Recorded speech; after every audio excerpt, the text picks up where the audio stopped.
హైదరాబాద్ బంజారాహిల్స్ పోలీసులను ఆశ్రయించారు Indian telecom service director.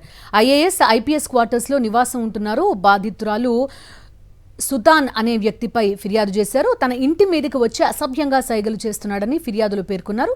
పోలీసులకు వీడియోలు కూడా ఇచ్చారు బాధితురాలు. కేసు నమోదు చేసి దర్యాప్తు చేస్తున్నారు బంజారాహిల్స్ పోలీసులు. ఖమ్మం సమీపంలో 2 ప్రైవేట్ ట్రావెల్స్ బస్సులు ఢీకొన్నాయి. బీఎస్ఆర్ ట్రావెల్స్, శ్రీకర ట్రావెల్స్ కి చెందిన 2 బస్సులు ఎదురెదురుగా ఢీకొన్నాయి. ప్రమాదం కారణంగా 2 బస్సుల్లోని ప్రయాణికులు భయంతో వణికిపోయారు. భద్రాచలం ఖమ్మం రహదారిపై ఘటన జరగడంతో భారీగా వాహనాలు నిలిచిపోయాయి. వరుస ప్రమాదాలు జరుగుతున్నా ప్రైవేట్ ట్రావెల్స్ తీరు మారడం లేదు. ప్రైవేట్ ట్రావెల్స్ డ్రైవర్ల ఆగడాలు రోజురోజుకి శృతిమించుతున్నాయి. హైదరాబాద్ బంజారాహిల్స్ పోలీసులను ఆశ్రయించారు Indian telecom service director. IAS, IPS quarters లో నివాసం ఉంటున్నారు. బాధితురాలు సుతాన్ అనే వ్యక్తిపై ఫిర్యాదు చేశారు. తన ఇంటి మీదకి వచ్చి అసభ్యంగా సైగలు చేస్తున్నాడని ఫిర్యాదులు పేర్కొన్నారు. పోలీసులకు వీడియోలు కూడా ఇచ్చారు బాధితురాలు.